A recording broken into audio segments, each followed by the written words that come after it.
Modern science isn't fruitful, it's dogmatic. It generates no new insights and it produces no new outcomes, no new ways of generating evidence. Science, in Kuhn's image, must be productive or its paradigm must change.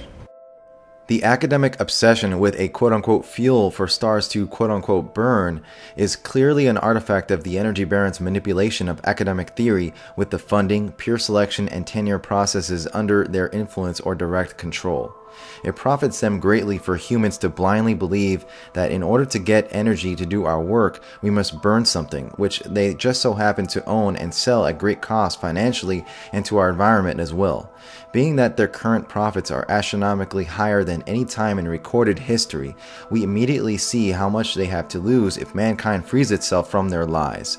Extending the burning concept from their dysfunctional machines to stars ensures them that mankind will continue to believe that there is no other way to get our energy in great quantities than by blowing up or burning their fuels. In the darkness of this false theory, mankind will believe that even the stars must burn fuel, and therefore this is the very foundation of energy production in nature. However, this is easily proven to be a lie.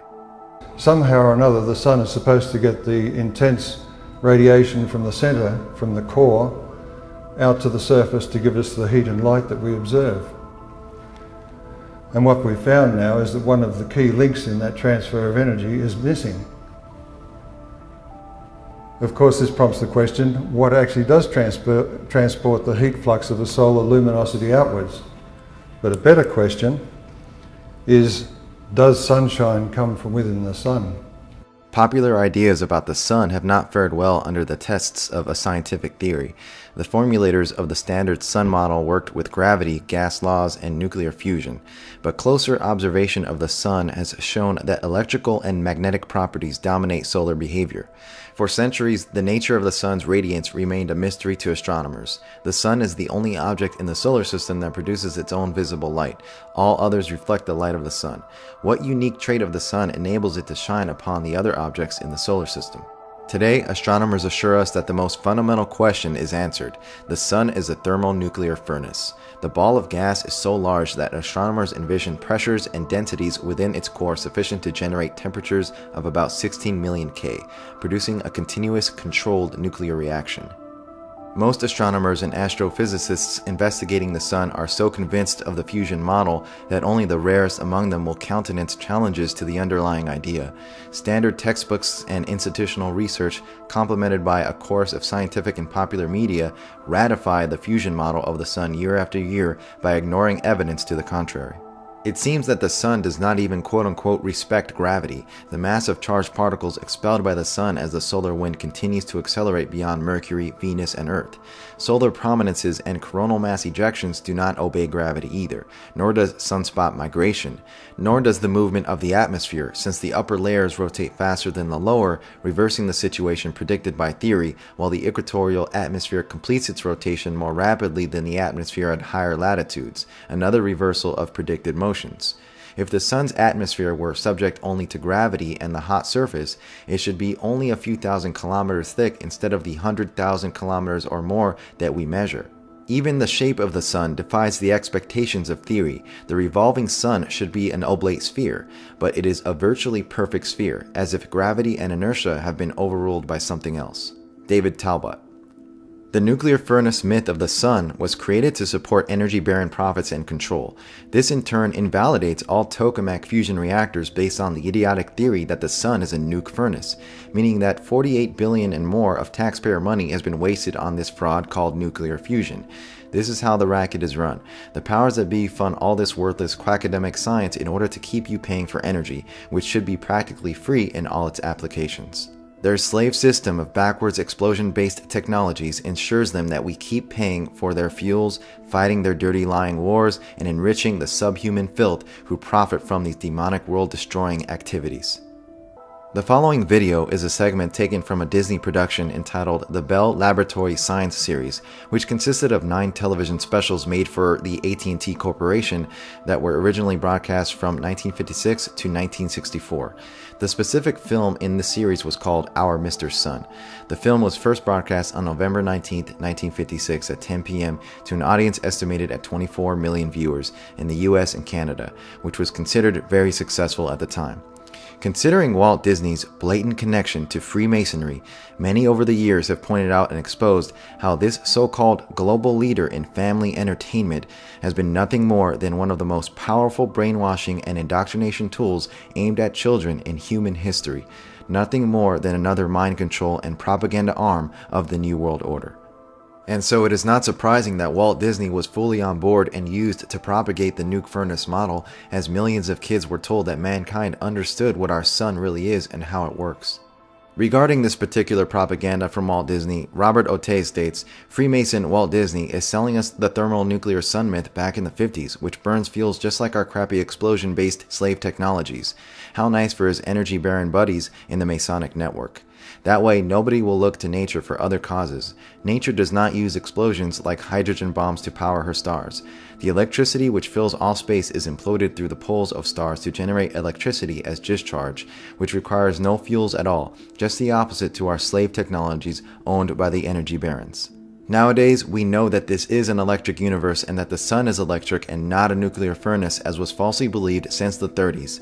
Academia holds on to and protects this false slave model because it is owned by corporations which sell fuels for the explosion-based slave technologies we are offered as the quote-unquote only option in our present world.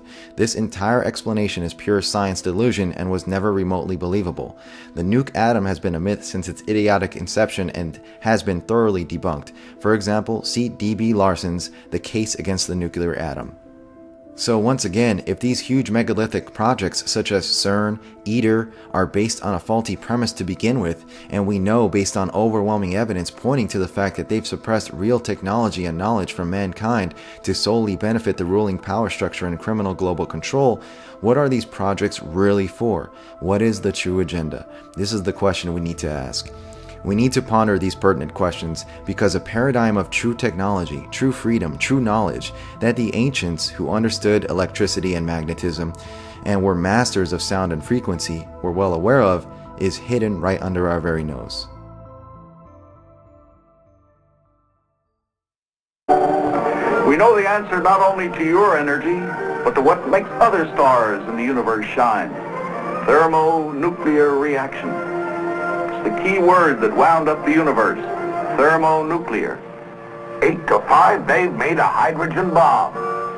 We certainly have, Mr. Sun. And the news rocked the world. But with you, it's old stuff. The equivalent of 4 billion hydrogen bombs have been going off inside you every second for some 4 billion years. Give or take a billion. What smart guy figured that out? Dr. Hans Bethe of Cornell is the gentleman. In 1938, he announced that the source of the sun's energy is the fusion of 564 million tons of hydrogen into 560 million tons of helium each second. 564 to 560, where did the missing 4 million tons go? Just disappear? Disappears as mass, as matter, but reappears as light, heat, and all sorts of radiation. Quite a trickster old Saul making 4 million tons disappear. 4 million tons? That he is. Roll 12. I brought along a trickster friend of mine, Thermo the Magician, who has an act which he claims explains the sun's magic. I am Thermo. I will do for you such a trick only me and the stars can do. Pay attention. This is one way to make a hydrogen bomb. Nature's way. So, hydrogen. 1, 2, 3, 4. What is hydrogen? The smallest atom from which you build all the other atoms. So, we will weigh the hydrogen. Scale. Each bottle weighs exactly 100 ounces. 4 bottles, 400 ounces. Remember that. 400 ounces. So, now carbon. This is carbon. A piece of coal to you. That is what I start with. Hydrogen and carbon. So, now I will heat them. 30 million degrees I will heat them. How? In a hydrogen bomb, it is done by exploding an ordinary atom bomb to ignite the hydrogen bomb. For the stars, they do it by pressure, gravity, like our Mr. Sun. So, now I play Mr. Sun and heat the hydrogen and the carbon to 30 million degrees. Fire, fire, fire, fire, fire! Now I am ready. Number one, hydrogen, come. I, Thermo, now give the command. Fusion! So, what have we here? Nitrogen, the gas what makes 4/5 of the air you breathe. Air. Now number 2 and number 3 hydrogen, come. Fusion. Now we have oxygen, the other 1/5 of the air you breathe. Number 4, fusion. Now we have coal again, same piece. And we have helium, what you fill balloons with. 4 hydrogens, if they are 30 million degrees hot, 30 million degrees. It is not children playing with matches. The 4 hydrogens come out 1 helium. The carbon comes back the same, you see? Same weight, no change. That's why we call this the carbon cycle. Now we weigh the helium. Should weigh 400 ounces like the hydrogen. Oh yes, naturally. But it can't be. The helium weighs 3 ounces less than the hydrogen. Where did the 3 ounces go? That is the magic of the stars. That is the secret of the hydrogen bomb. I show you. Come back, 3 ounces.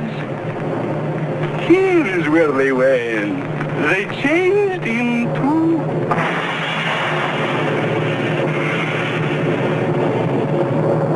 Now the energy in those 3 little ounces that completely disappeared as matter, that energy is enough to raise the Empire State Building 2,500 miles high.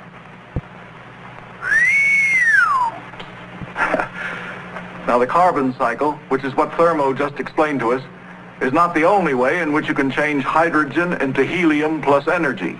You may also use a very special and rare process in which you put 2 hydrogen atoms together directly. Is that the famous proton-proton process? Say, you've been reading. Mr. Sun, you do not annihilate or destroy just 2 or 3 ounces, but 4 million tons of hydrogen matter each second. That gives you your unbelievable energy, which you radiate out into space.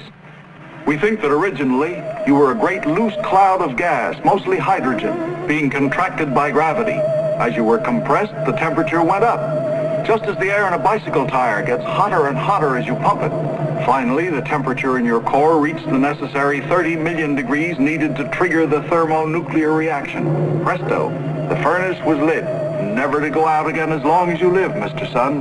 The hydrogen began burning into helium and energy.